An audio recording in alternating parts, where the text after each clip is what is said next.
halfway through, but we are not. We got 5 games here tonight. We are here for the long haul, and we're ready to get stuck into a bit of LATAM lunacy. INTZ versus W7M. Thatcher first to be removed here on Oregon.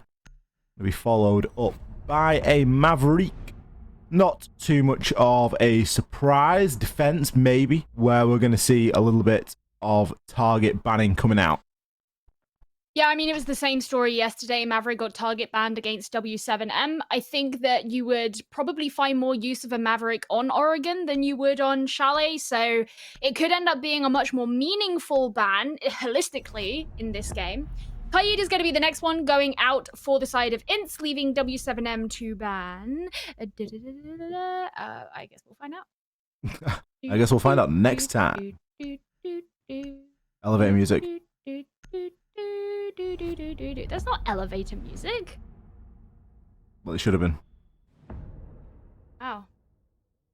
You're not a true fan. Isn't that like Jeopardy or something? I'm a fan of the elevator music, I'll be honest. Nice and relaxing. A Cade and a Wamai. They're going to be the final two. Wamai kind of not necessarily a strange one, but just like, okay, you want to get rid of a Wamai. Cade, there, obviously we can understand the initial reasons for that. The thing that I like about this lineup, Gio, is that it includes a Flores. Oh, it's like when we think back to the first day of the stage and we got all excited to see a Flores on Oregon, and now it's come full circle. Get out of town. Vitz. Oh no. Hopes and dreams have been dashed. I'm sorry. Well, I mean, that happened, doesn't it? Like, that's a thing. I'm sure we'll get to see a little bit of Flores at some point. We've got to. It simply must happen. I agree. Now, one of the things that I'm really interested to hear is, as you kind of mentioned, the Wamai ban might not be the most obvious. It might not be the biggest ban, but we know that particularly when defending this site, Wamai can be incredibly useful when defending onto Attic. And a lot of teams in Brazil have actually taken to attacking Attic these days. So the fact that W7M, you know, they banned it out, so I suppose they kind of hurt themselves there. I guess they weren't necessarily planning it. But I am interested to see that if there is a lot of Attic push, then will that be a problem? Now, the other side of that you can look at is, well, is there likely to be a lot of Attic pushing given that Maverick's been banned out? So those questions are yet to be answered, but those are two operators who you could maybe see influence the way that attacks onto, and defenses as well, of this site in particular are going to change in this game.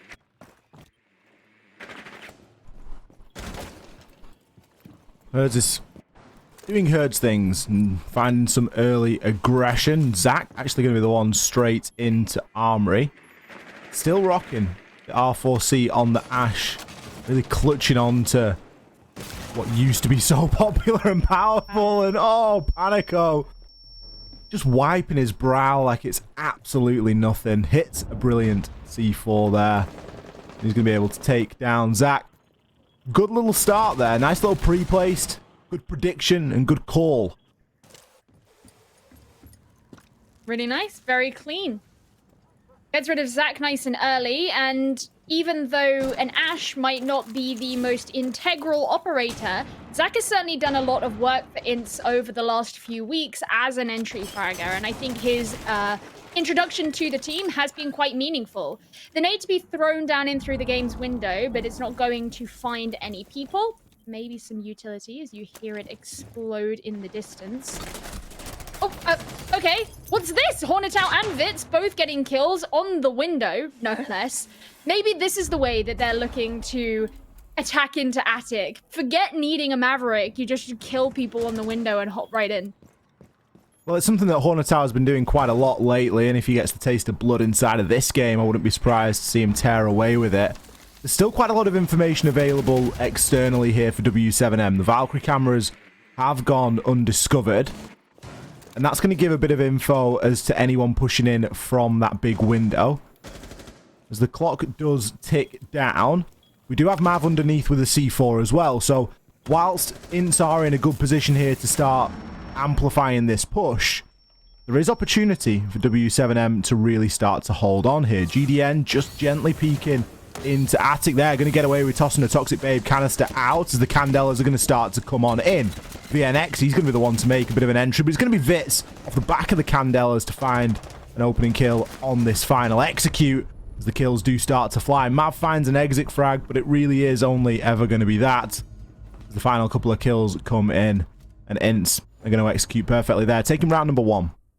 It took a bit of brute forcing for INTZ to get themselves into a position where they could access the Kid Storms from multiple angles. You know, as I said, you really need the attic control for that, rather than just relying on somewhere such as Big Window.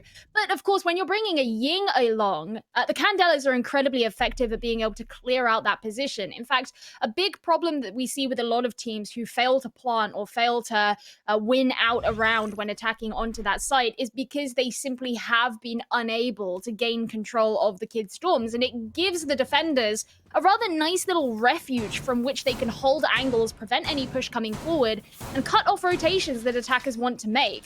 So for INTZ to be able to overcome the obstacles in their way that were preventing them from taking Attic in a more traditional approach, they still got that key part of the map that they needed in order to succeed in their endeavor.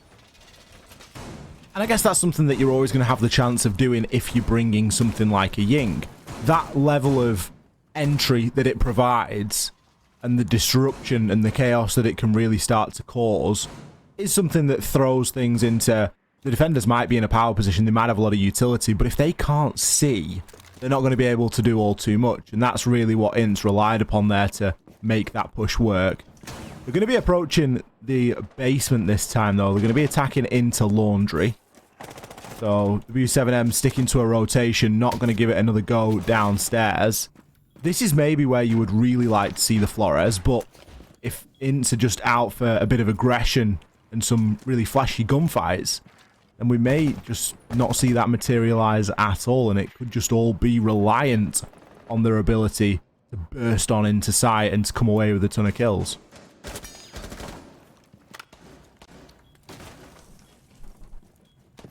Well, we'll see what it is that INTZ decide to go in for their approach. The fact that they've brought the Ying once again, I mean, it wouldn't surprise me if they want to be going for a meeting hatch drop. Usually, Candelas are used to facilitate that kind of an attack onto this site.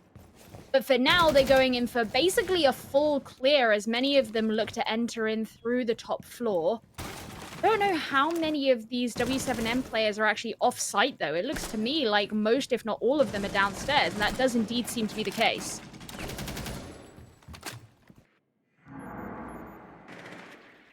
Well, let's see. INTZ currently droning out that rear stage and tower area. There hasn't been much indication at the moment as to where the push wants to come. There's a lot of players stacking up inside a freezer. But with the way the freezer wall has been prepped, it could be a little bit ill-advised. There's a mirror window and a nice big angle to peek through. So you're certainly going to want something happening elsewhere to and drive a bit of a distraction there. We could be about to see that with the electrical hatch starting to be opened. Zach going to be making his way down backstairs as well, possibly. It's at least something the Herds to worry about.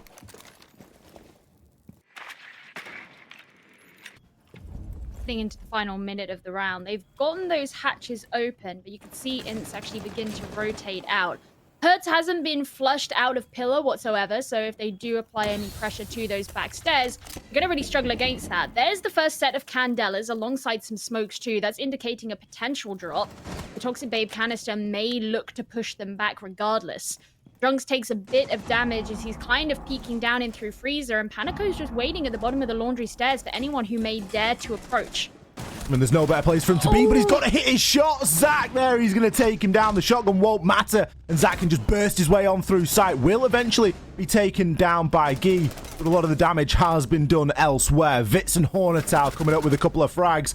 Herds, he has control of the hatch. He's going to drop his way on through, but drop to his death he shall. Hornetow with the final kill there. He picked up a rook of him in the midst of the chaos. Plank going down as well there by INTZ, just to secure things a little bit firmer.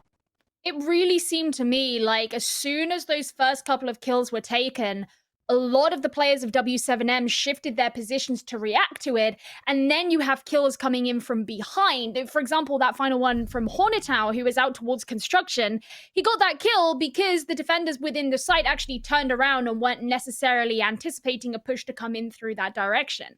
So that helped facilitate some of those later kills that INTZ took in that entire engagement, and allowed them to clean up significantly faster. And Herds at the end just didn't really have many options, even though he was in relative safety by playing upstairs.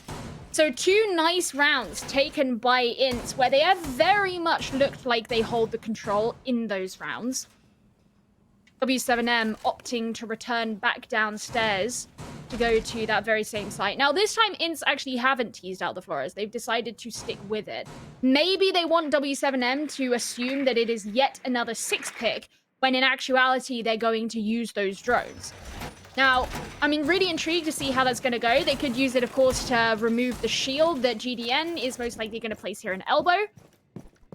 There's not, like, tons of... I mean, I guess they could use them to get rid of mirror windows and stuff, but there's not tons of utility that's going to be a huge problem for them. I think the thing that maybe would be a risk is the fact that Herds is going to be playing on Warden. So the smoke plant that they're perhaps anticipating, because, of course, that's what INTZ have gone for in the last round, W7M are looking to be prepared for that. And the Flores also sees a little bit less value when there isn't a Jaeger being played. Obviously, with YMI being banned, there's no reason why nades can't do all of the jobs, or any sort of throwable for that matter. So it is choice for Vits to be bringing it out here and now, but see what the intended purpose is for it. As you say, I don't think that there's going to be any significant problem getting rid of any utility. The biggest thing that's going to be slowing them down at the moment, I guess, will be mute jammers, as we see the mute jammer there used on the elevated position inside of Laundry to stop the main room, or the main entrance hatch being opened. And that's something that maybe can be dealt with a nade, or pushed on down. Bit of a Flores drone action if it can get just close enough.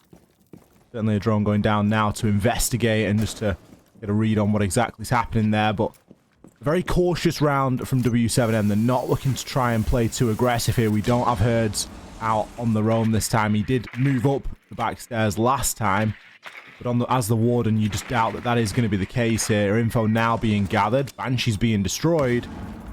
Herds is going to start to feel the pinch pretty soon. I mean, he managed to make it pretty far before. He's not feeling too much pressure right now, as those Flores drones are being invested elsewhere rather than directly into affecting him. Zach's just trying to peek around with the breach charge. I think he wants to get rid of this Banshee, but he knows that there's someone waiting for him at the bottom of the stairs. He'll have to move back to avoid the C4. But Herds has also got to try and keep an eye on the construction door, because VNX is playing out here, and they're maybe looking to try and secure a crossfire. Wow. Ooh, there we're going to see the glasses put into action. GDN going to get taken on down there. We do see a flurry of kills start to come through. Guy and Mav going to be the sole survivors on the side of W7M, as very messy take of those back stairs, but it was successful for INTZ, and they've still got a bit of time now to work with. Hornetow has a nade in hand. You can try and make something happen with that. The diffuser being recovered. It was left upstairs, so Zach had to make a little bit of an excursion to go and grab that. A plant's going to be required here. It's going to be Zach to try and get this one down. He does have a nitro cell. He's going to toss it on over. It won't actually land, though. Zach is able to come off and actually find himself a kill. VNX there backing him up as well. The clock getting very short on that one. Really nicely pinched from a number of different angles, I suppose, INTZ. And those 2 kills that Zach secured at the end, great. And yeah, I mean, we've had some conversation about whether or not Ash is super viable right now, especially as Zach has been liking to bring her with the R4C and not the G36. And you know what? He's been doing a good job with it. I mean, especially just a couple of rounds ago when he managed to get the close range kill over a guy who's holding a shotgun in his face. So those 2 kills at the end there, he's been looking very, very clean. So, I mean, Obviously, we've just had someone drop out the lobby, so we'll wait to see how that goes to bring them back. But it looks like W7M are looking to go to kitchen and dining. So they're going to be heading over to a third site, despite the fact they haven't been able to successfully defend either of their two first sites. And that's got to be a bit of an alarm bell that starts to ring off in the distance when you can't win a defensive round here on Oregon. They've not been able to successfully go anywhere just yet. They're now going to go downstairs into the kitchen, and you wonder what the difference maker is really going to be. And it's not that they've really been lacking anything, and I doubt that it's the bans that are causing too much disruption. You know, a Cade and a YMI ban, sure, it's a hindrance, but you think about what they've got available to them. They've got so much information. They're regularly bringing a Valkyrie. They've got everything they need. They had a ton of C4s in that previous round. There was a lot of opportunity there. INTZ just setting up these very aggressive takes, and they're happy to hang in the scrappy gunfight. And it's a strategy that's paying off for them. Now, this break obviously will take a little bit of momentum out of things. It's Drunks from INTZ that has dropped on out. So we're looking to try and get him back in as soon as possible. But we have been able to pause, so we won't have to hit an entire rehost. But still, W7M needs to try and make something happen here. W7M have won one game of Oregon of late, and it was against MIBR, and it was an 8-7. So don't have a ton of information about how they play here, because the previous games that they've played, you know, for example, they had a loss on Oregon back in the Copa do Brazil, but this was, of course, before Mav and GDN joined the roster. So you kind of got to take that with a pinch of salt, because it's not the same roster whatsoever. So we should be ready to get back into the game. We're going to be seeing a 6-pick come out from Panico as he switches from Melusi over to Clash.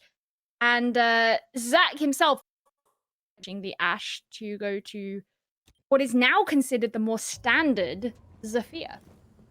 New Ashe. Yeah. Really is. We are going to the Clash. I mean, okay. Is that going to be something that helps W7M? If we think about the way that INTZ have been approaching these rounds and how some of the executes have been going down, it's been scrappy, it's been close quarters, it's been happening in the dying few stages. So a Clash could assist that. And depending on where it's played, Panico might be able to keep himself safe. I think my only major concern about playing a Clash downstairs in kitchen would be that there's quite a lot of crossfires that you're going to have to try and contend with. If you're going to try and play in showers, for example, that's a room that is typically on a lot of attackers' lists as a first port of call, somewhere to really try and get in and gain a bit of control, and it's done from multiple angles. Flash's strength is, you know, big shield, human drone, but a weakness is defending herself from crossfires. If you can get the crossfire onto a Clash, you can very regularly bring her down without too much trouble. So I think the where Panico playing is going to be the more important part. In the meantime, it looks as though he's got himself stuck into the bottom of small office, and he's going to try and play in the doorway. Yeah, he's down in dining, which doesn't surprise me, because, you know, when you're attacking onto this site, regardless of whether or not it's the dining wall or the showers wall, oftentimes you'll have attackers who are pushed up towards that wall really closely, and you can already see that Panico has been forced back because it took next to no time for INTZ to breach open the dining wall, and he's not going to get a ton of value by being that close up. Now comes the question of where does the Clash play? It initially looks as though Showers Corridor is going to be somewhere that Panico starts to position himself. With how much progress INTZ have been able to make without committing, by the way, to the building, it is very impressive indeed. Panico already getting caught out inside of these crossfires. Full white flash, and Nade's going to come on through, and he gets chunked down to less than half. Now we can start to continue opening on up into showers. Zach, aware of Panico's location, everybody on the side of INTZ is looking to try and deal with this swiftly, while still getting everything else that they need to do done. He's moved into showers now. Hertz is going to take some damage as he's looking to pressure down onto the corridor and finds himself in this 1v1 with Vitz. But Hornikatau can just turn the corner. It looks like a lot of kills coming in for INTZ right now as it leaves just Guy on his own. Poor old Guy. Probably has all the information in the world. He's got a C4, but what is he able to do with it? VNX is going to start planting. Ripping down the barricade. Could give the game away. A nice swing there from Guy. He's going to put some damage into Drunks.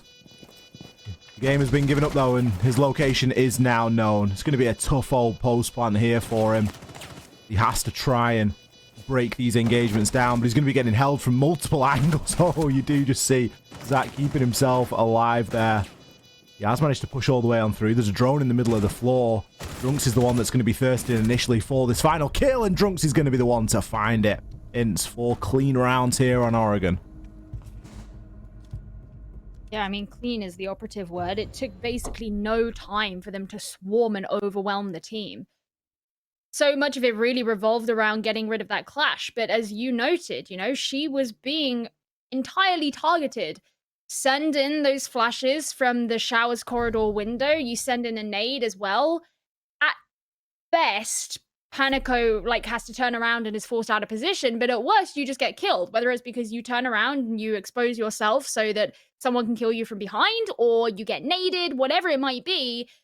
You're basically not doing anything useful for the team, and probably not going to make it out alive.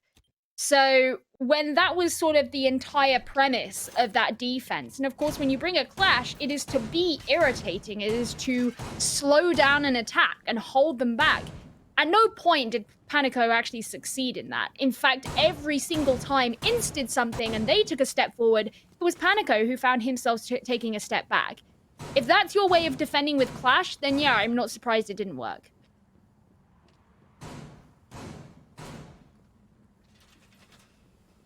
No real surprise to not see Clash brought this time, and no real surprise to see a site change again, back down to Laundry.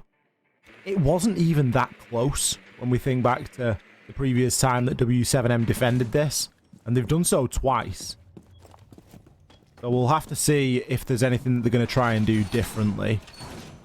Initially, the operator lineup looks relatively the same. We do have Herds and Mav who have both switched things up. We've got Herds on the Ella. Typically, you'd see Ella shotgun played on Laundry. Honestly, you wouldn't always see the Scorpion. You think of teams like FaZe, Cyber. He loves playing Ella shotgun downstairs when defending Laundry or defending Bunker all day there with that FO12. But the W7M have got different ideas, and one of them is Mav on the Pulse. Heartbeat scanner going to gather a lot of information. It sort of smacks of the consulate strategy that we saw from W7M come out, where the Pulse and 5 C4s was the order of the day. There isn't, of course, 5 C4s this time, but the premise is the same. Mav's going to try and call out where this push is going to come from. A lot of droning upstairs. INTZ have kind of done this upstairs clear a couple of times now. And Herds is placed very far up the stairs, I suppose, comparatively to before. He has the Grismont mines this time, so you have that opportunity to stun out players who are looking to push down the tower stairs, which has been a particular point of interest for INTZ. They've always had someone who's trying to pressure that, which, to be honest, not all teams in Brazil do like to do that. So being able to bring the Grismont mines, potentially stun out someone who's pushing down there, take advantage of them, bring them down, suddenly you could be taking down an entire plinth of the attack. There's the C4 from Mav, so he's put his cardiac sensor to good use as he brings down VNX. The first time in a while we've actually seen INTZ come away with an opening kill here. Typically they're not doing too well inside of that engagement. It isn't for long before it gets traded out. Hornetau able to take down Guy. Hornetau player that really is having a standout performance. 9-2 at the moment as he makes his way, or thinks about making his way through Freezer. GDN has the Toxic Babe canisters and can look to try and deny. Grismont mines are going to give the game away briefly. GDN can peek around and get a Toxic Babe canister out. Zach gets chunked down there. GDN draws for the shotgun. He could see himself with a slew of kills here, and he's going to find 2. That's Diffuser down as well. GDN, what a task, what a job he has been able to achieve there. Dramatically swinging this in W7M's favour. Zach's going to find one back onto Herds, but GDN, look what he can do here. He can just smoke off that diffuser pretty much for the entirety now.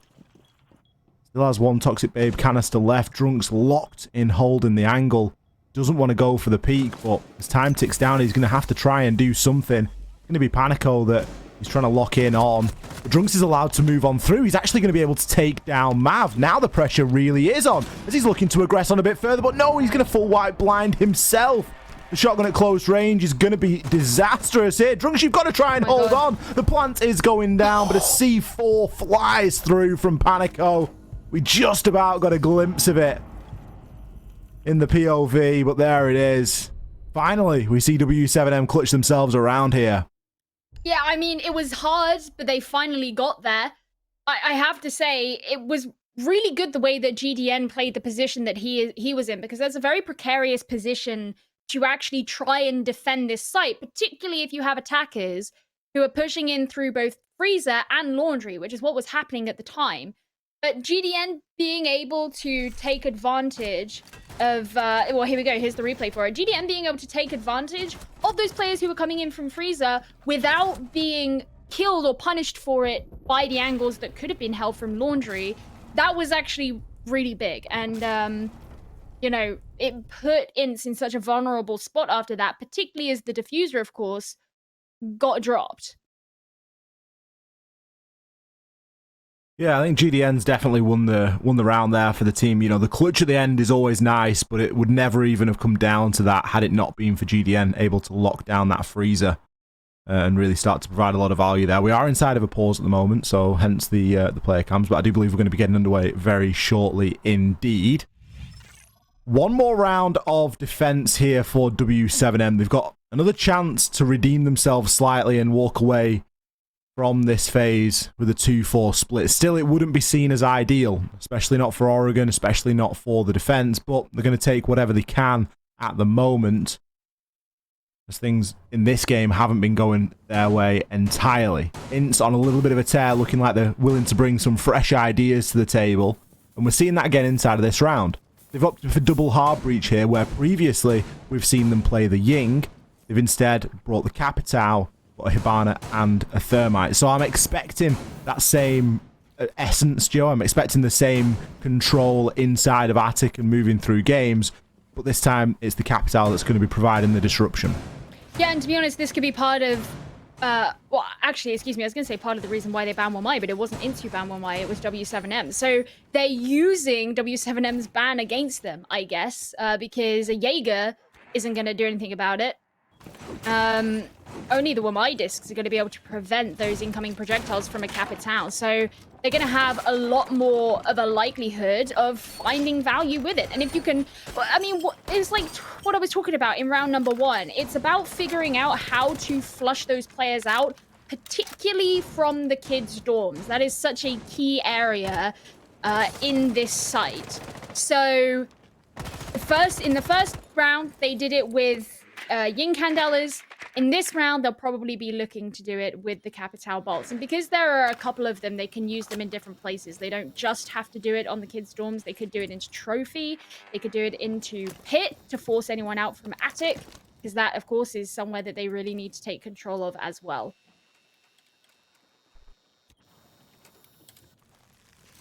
Well, Zach's going for his trademark entry in through Armory. We think back to round number 1. There was a pre-placed C4 that was ready to deal with him as he crossed the threshold. I don't think that that's going to be the case this time, as both C4s are still in the pockets of the players that own them. We may be able to get to see what Zach's idea is of an entry through there. Going to be droned on in by Hornetau briefly until the mute jammers take hold. Surrogates as well are going to cause a little bit of a problem here, and it's something the INTZ are going to have to try and deal with. Possibly got some stuns on the Hibana so they can try and work that way, but aside from that, they're going to be struggling. They don't really want to be deploying drones or even smokes to burn through those surrogates.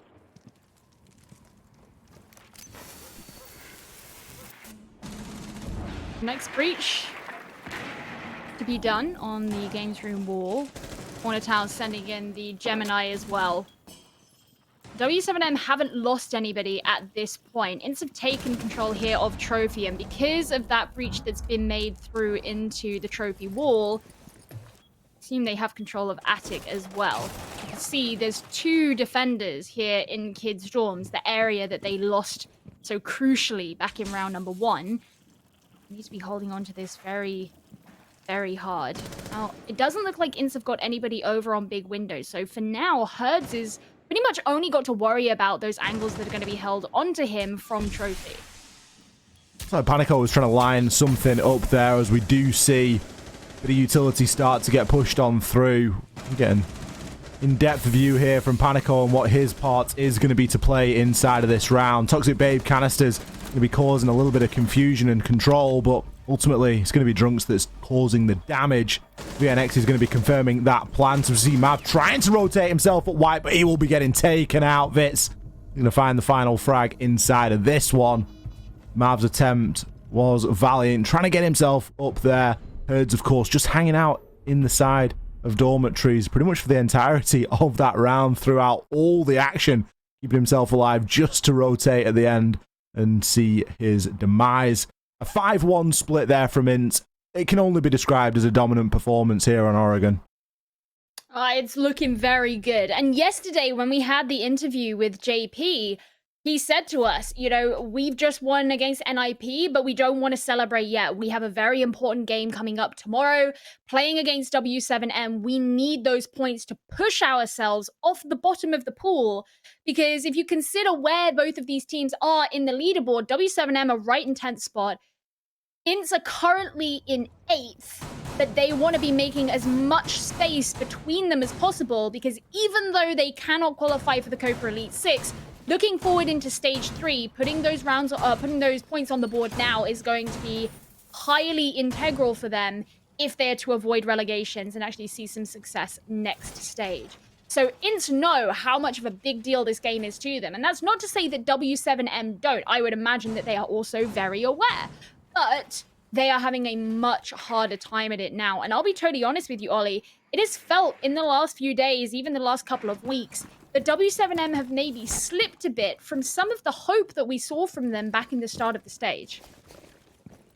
It really does. I think there was some nice sort of energy about W7M earlier on in the stage, and they came through and they were halfway through and they'd seen a point out of every single game they've played. And now they're on a bit of a streak of losses and they need to start to buck that trend and shake it off. And as we say, it could be called a 6-point game because of the way that these two teams are vying in the bottom half of the table. Winning this head-to-head is going to be pretty big for them when we move through into stage 3 and what that's going to mean. So ultimately for INTZ, they've focused and they've come out and they've got the job done. And it's kind of in contrast, right? Because INTZ tend to finish a stage quite strongly, but they never start the best. So it really is sort of a swings and roundabouts there for these two teams, in that they've maybe not met when both are on tip-top form. But I think the siege that INTZ are playing today, it's going to have always been very difficult for W7M to really get themselves involved. And now they've got arguably the tougher task to do, in that they've got to coordinate on the attack, and it's somewhere where we've had a bit of a question mark over them for the last couple of weeks. Really, is that their attacks haven't always seen the necessary coordination. Well, we'll see if INTZ can keep it up on the defense. The hatch is starting to get opened by W7M. We've got a couple of C4s in play for INTZ, as they have both the Mute and a Goyo as well. Ooh. Oh. I always get baited by that. I'm always like, wow, he's jumping straight down. It's a Gemini. I'm just dumb. Well, it's certainly one way of clearing out the Surrey gate. At least clear it with something that's going to regenerate back over time. Yeah. W7M are going for a bit more of a direct approach here regarding that meeting hatch. And the Flores drones as well, which isn't something we've got to see a great deal of from INTZ. It's something that they're going to try and employ here. And Panico's actually only got one left. He's going to jump into that last one right now. But from what we could see, the shield was still standing inside of the doorway there. We just get to see it taken on out. But still a bit of an approach has to be made here. GDN almost going to get himself caught out there, but Mav comes away with the first couple of kills. He's got himself into the bunker now, and he's looking to cause a little bit of havoc. VNX, I think he's maybe barking up the wrong tree there. There is no push coming through Freezer. Everybody on the side of W7M is firmly interested in this rear side, in this bunker push. Guy going to start to get the plant down on the threshold. Drunk's just going to threaten the C4 there. He's not even going to throw it. That just puts so much pressure now onto Guy. Now the C4 gets threatened yet again, and Drunk's, he's going to be forced to go for it. It doesn't land. It gets shot out midair, and the plant is going to be successful. VNX now looks to move through. He's been chilling out inside of the freezer. He's going to swing and find himself something onto Herds. Panico looking to provide a bit of cover from Laundry as well. The plant location is well known now. Drunk's looking to approach on through, but he has to play a little bit more aggressive than this and maybe take advantage while VNX is being dealt with. You got a glimpse there of Guy inside of the freezer. He's got a chance there to kill onto Mav. He's actually going to down Mav in the process. He's only got 7 seconds or so to start getting onto this defuse. The time was running out. It was a great attempt, but it wasn't going to be enough. W7M, a nice planting around. Yeah, there was definitely some times in that round where it just seemed like Ints were a little bit overzealous, particularly where we saw the way that the main stairs were being played, or the tower stairs were being played. You didn't really need to creep up the stairs at that point, in my opinion, because as soon as you risk losing control of Pillar, it just gives W7M so much space that they can work with. And actually the position in which they planted really was enabled by the fact that they knew that that entire side of the site was safe, or that entire side of the map was safe. So I would like to see Ints just kind of discipline themselves a little bit more going into this next round, and not look for fights that aren't necessary, because that was a real problem for them in that one.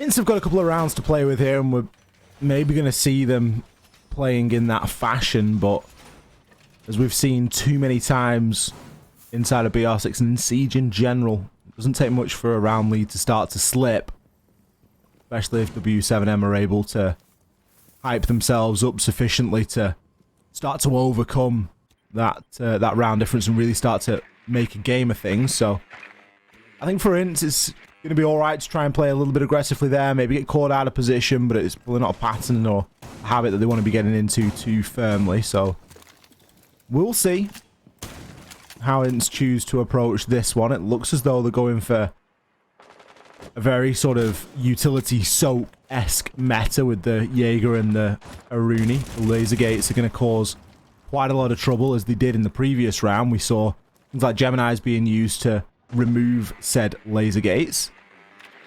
I imagine to see very similar things like that again. And aside from that, you've got the classic anchor play in the double SAS, couple of SMGs. W7M are going to start to make their approach now. Herds has got himself in through Armory, and Panico maybe going to try and make something happen through the attic side. Yeah, I'm very interested to see how it is that W7M are going to employ this Flores, because, well, I mean, we saw Ints do it a couple of times. If W7M can do it quite as well. There is this presence downstairs that maybe W7M are going to have to be aware of. Zach being one of those players. Drunks as well, but actually takes a ton of damage. He's going to have to run for his life. Gives the call and Zach can punish Herd. So luckily Ints didn't lose anybody, but that was definitely a sweaty palms situation. It's close stuff. You don't want to be trying to outrun somebody that's shooting at you. That's usually only going to ever end one way. It was very fortunate that the doorway was where it was for Drunks to sneak himself on down. But good teamwork with Zach there. He was very quick to move and quick to get into position to get that off. Essentially, you could call that a trade, because if Drunks dies there, it would still be a trade. So you would kind of play that you expect to see from your roamers, really backing each other up there. And still, there is a presence downstairs here from Ints. Got a couple of C4s to work with, one left in the hands of Hornetow. But it's going to be Zach that's still looking to play downstairs. Now, my only fear with that is that push up white stairs can often end one way when you've got attackers that have already established themselves into games, for example. But Ints are really holding back on this defense and really taking advantage of the fact that nobody on the side of W7M has opted to play that big window. Push is coming through very flat from that east side.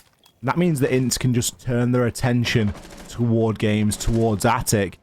And at the moment, they're not having to worry about what's going on regarding the big window. There will be a bit of utility coming on through now as the stuns do enter. Nades as well, smokes to cut off the line of sight, and GDN to try and get this plant down. Toxic Babe canisters have gone out, but they are not going to be sufficiently placed. You're going to find one onto Vitz, but not before Vitz shuts down the plant from happening. Dunks has been downed in the process, but the kills keep coming through. Zach, he's made a big impact here. He's been able to move through, find himself one before being traded. Hornetow in with the final couple. Player that's had a pop-off game so far and is looking to make a bit of a habit and a bit of a theme of it. It was a brave attempt from W7M, but they hadn't really cleared anybody out from INTZ, so it's entirely unsurprising when all of this utility and aggression came out from INTZ once they started planting, particularly those Toxic Babe canisters. You also had gunfire basically coming in from all of these different angles because W7M didn't have control of them. And while I kind of like the position that they'd taken in the closet and used those little Hibana pellet holes to hold direct lines of sight onto where GDM was and basically give overwatch, it's not like they really had control of, for example, something like Big Window. And I think that was something that you noted, Ollie, is it just wasn't a huge priority for them, I suppose, in that round. So it meant that INTZ could work quite a bit from where they were in dormitories. So now INTZ have found themselves on map point, and they're going to be heading back downstairs because, of course, they lost this first round against W7M. And it was, I guess, kind of close in a way because it just came down to a couple of people left on the board. But INTZ's over-aggression, I think, really let them down in the early to mid-round. And they could potentially change their fate in this one if they hold that in a bit more.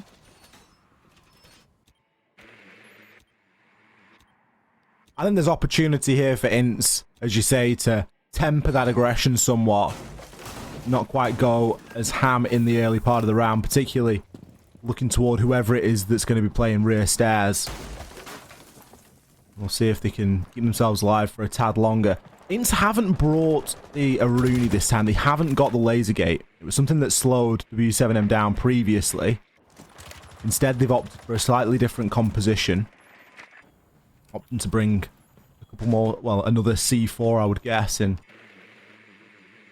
Drunk's playing on the mirror, so we'll see if it has a significant impact here, if it slows W7M down more than, sorry, if it doesn't slow W7M down enough. They might have a bit more time in the later part of that round to be looking at working and executing with.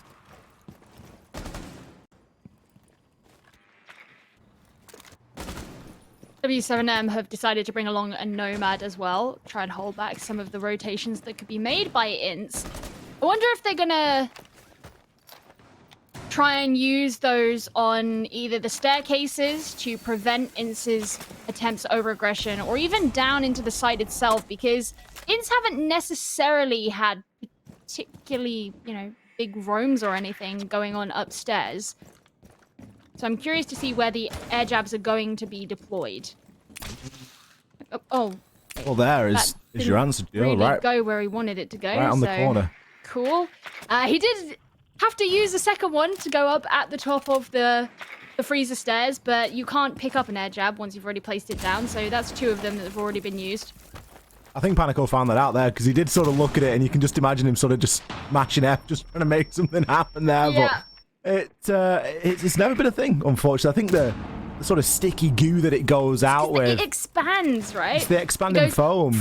Yeah, you can't get that stuff back in the can. It really doesn't work that way. But it's going to do a job at least. And if INTZ do try and get themselves out for a little bit of a flank, hopefully for W7M it'll have an effect and at least won't get taken on out. It could be a nice little debate, you know, if you think that that's the one that's beeping on the corner and then you still move through and it yoinks across the room. It may still have the desired effect, but at the moment it doesn't look like it's going to come into it. INTZ are fairly well fortified in their positions. We're going to see Zach see a bit of pressure onto his deployable shield, just enough for him to back on out. Still a pocket reinforcement, so chance for it to get put back on up, but I'm not sure if we're going to get to that point, especially with the way that Herds is storming his way through. We're going to see Mav get picked up there as well. Drunks, he's got a chance at a bit of aggression here. He could look to try and push on through, and he will do so, but he's not going to be successful. Well, look at W7M there, just coming away with every single gunfight. I have some questions about what INTZ were doing there. Why was Zach on elbow and Vitz in pillar? Why are you putting your smoke on the tower stairs but having your Jaeger over an elbow? To me, that doesn't really make that much sense. Because even if you're disregarding the idea of having Jaeger and elbow and being like, oh, well, it's a personal choice, you still don't really want your smoke to be in the position that he could risk being taken down relatively early in the round, because then your Toxic Babe canisters are gone. So actually, when W7M went in and they kind of brute forced their way through, Vitz was one of the first players to go down. So who's going to stop you from moving into the site? Literally no one, because your smoke has just been taken off. For me, that is just a very strange place to choose to play your smoke. Because even though it was Vitz who was playing in pillar last time, he wasn't playing on smoke that time. So it made more sense to have him there. In that case, there's a bit of a question mark for me. I think INTZ, I'm not sure how they got caught out of position like that. They obviously got to the point of no return where they couldn't just switch places. But you got to wonder how it actually gets to that point. The W7M are able to come away with another successful round downstairs in Laundry, which, I mean, it should really be the hardest one to attack onto for all intents and purposes. But fortunately for INTZ, they have elsewhere to go. Statistically, INTZ don't do very well downstairs in Laundry, and I'm not sure why that is, but they really don't have the best win rate down there, so maybe something for them to look at. But for the meantime, we are going to be looking at a different site, and another opportunity here for INTZ to get it over the line.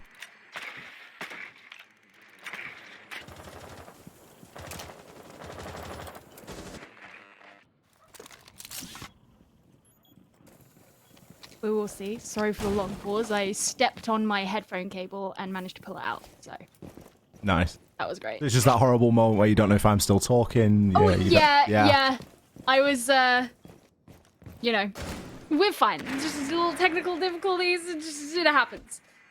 Anyway, yeah, so it's going to be dining and kitchen. As you were saying, they statistically find Laundry a bit troublesome, which makes you wonder why they decided to go back there. But I don't know. I suppose regardless, we move on. W7M are going in for the roam clear, which proving to be a good idea, given that there are indeed roamers upstairs. Although it looks like maybe one looking to go back down the white stairs. Zach is still up here. Exothermic charge is actually going to be expended on that upstairs wall to try and move through. Now, of course, it is quite important if there are defenders up here to gain control of this space, because you want to have control of the hatch. Hurt's getting 2 kills. Look at him go, like... I tell you what, Hurt is one of those players that when he turns it on, and particularly when he gets himself onto Zafir, he really does start to cause a lot of trouble. That's pretty much the roam game dealt with. And I think W7M have got plenty of time to work with it. They've got a minute to start making these vertical angles, start to try and pressure on into the site. There's the hatch to work with as well, don't forget. Hornetow, an ever-present threat. Along with Drunks, able to put a couple of chip damage shots in, but still just struggling to find a pocket of safety inside of the site. It's a strange position, really, that the defenders find themselves in here, because they know at some point that there's going to be some sort of a push that materializes on their level, but for the meantime, they're just getting chipped away vertically. Glasses can be activated now, and Drunks can sit himself pretty much safely underneath that hatch. But nobody initially going to be giving the game away. Mav going to start to cook a nade, and it's like it's got Drunks' name written all over it, and it certainly did. The drop now can come through. Vitz in a bit of a tough spot. I'm surprised to see so many players from W7M committing here to the site, as all it takes is one kill like that for it all to be thrown into disarray. We're actually going to see both players drop here. A plan being forced, but Herds with the pre-fire, keeping his team in it for one more round. Oh, and with just 2 seconds to go. That's gut-wrenching for INTZ, but excellent for W7M. They really had the right idea about prioritizing that upstairs control. Even though it took a ton of time, you know, they brought down a number of players of INTZ from that position. So not necessarily the I suppose, most standard way to go about attacking onto that site, because even if you want to be killing whichever defender is up in kids' dorms, usually you only send like 1 or 2 guys, but they actually had such a majority of their attack go on up there. And it was really all of they needed. It kind of put INTZ into this strange position where, you know, this entire defense that you set up, generally expecting the attackers to be coming in through small tower, is sort of nullified. You know, and it was great that we had someone who could sit with the warden glasses, but really there's not much you can do on your own from there. And INTZ nearly stole that one away, but not quite. And now again, they are going back down into the basement. And this is also peculiar to me because the upstairs site is available to them now. And it's actually the only site that INTZ have successfully defended. Yeah, I'm not sure at this point what INTZ's thought process is, especially with the lineup that they're bringing. These guys haven't even got a Jaeger. They're defending downstairs without a Jaeger. They've got hatches open. This is sort of catch me if you can sort of stuff. This is we're going to be out here on the roam, and you've got to try and bring the fight to us, and we're going to burn a lot of time. We've picked our favourite weapons, and we're just going to try and have a bit of a fight out here. And I guess it kind of maybe leaves poor old Drunks on the site. Now, it's not quite as dramatic as that. There are going to be a couple of players on the periphery of the site. But on the most part, it's going to be an aggressive hold that's being attempted here. You look at Hornetow inside of the attic. He's got not only the hatch open inside of attic, but the hatch open inside of electrical, so he can drop all the way back through into site if required. There's plenty of reinforcements up there that are going to be supporting him in holding that area. It could be good here. And as I say that, he's going to pick himself up Herds. Probably the best opening kill that he could have gotten here. Yeah, I would argue that that was maybe the most valuable one that was available to INTZ for the taking. And to get him off the board nice and early certainly takes away a lot of that fragging power that W7M have been relying upon over the course of the last few rounds. Hanako going for a cheeky look. Mav all the way downstairs. So W7M are really spreading themselves out over the course of the map. Nades to be sent in. No one dying yet, though. Now, because you got the Prisma and the shield here in Pillar, Vitz has got a bit more protection. Hopefully that means he's not going to walk up the stairs and get himself killed. I mean, hopefully just because there are players out there on the roam, they're not going to see that sort of aggressive play. Vitz is going to make a nitro cell land as he is now going to look to try and make his way on up, but the Prisma is going to give him a little bit of information. What a swing on to GDN. He's now got live information as the player pushing down these rear stairs. Just needs to bide his time here. Vitz is in a position to do absolutely everything here. Mavi's going to find one, but he eventually gets taken down as well as the final two come in from Zach's fair hand. INTZ, they get this one over the line against W7M. It took them a while to finally get a win onto Laundry, but I suppose going for a more extreme change of your operator lineup was all that it required. A really important game for both of these two teams, not because of anything it may qualify them for, but because of the precedent that it sets going forward into Stage 3. Both of them have been sitting very low in our league table and are looking to swim as far away from that bottom spot as possible. And, well, with the outcome of this game, that's going to be possible for INTZ, but W7M are still going to be sat right at the bottom. Yeah, still a bit of work to do there for W7M.